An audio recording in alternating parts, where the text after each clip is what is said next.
고금리와 고물가 속 내수 경제를 지탱해온 고용 호조 현상에 둔화 조짐이 보이고 있습니다. 지난달 취업자 수 증가폭이 17만 명대에 그치면서 3년여 만에 가장 적은 증가폭을 보였습니다. 특히 청년층 취업자가 13만 명 넘게 줄면서 고용률이 감소 전환했습니다. 이승은 기자가 보도합니다. 지난달 15세 이상 취업자 수는 2,839만 6천 명으로 1년 전에 비해 17만 3천 명 느는 데 그쳤습니다.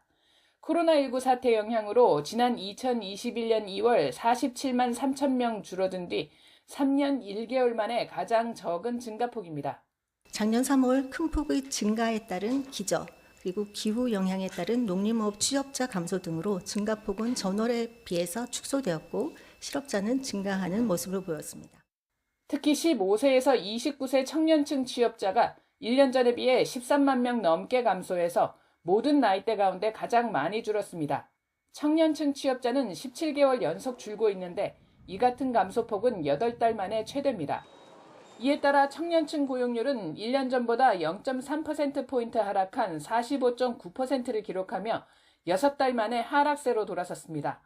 인구 감소에다 기업들의 경력사원 선호로 취업 연령이 점점 늦춰지고 있기 때문입니다. 40대도 도소매와 건설업 부진, 인구 감소 영향으로 7만 9천 명 줄었습니다. 하지만 수출 증가에 힘입어 제조업 취업자가 4만 9천 명 늘면서 고용률이 3월 기준 역대 최고치를 기록했습니다.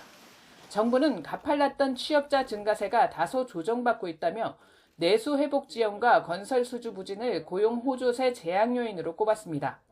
수출을 중심으로 경기 회복세가 확산되고 있는 만큼 정부는 내수 취약 부분에 대한 보강과 민간 부분 양질의 일자리 창출 등 고용 개선세 확대를 통해 우리 경제를 균형 잡힌 성장, 체감되는 성장의 궤도로 안착시킬 수 있도록 대응해 나가겠습니다.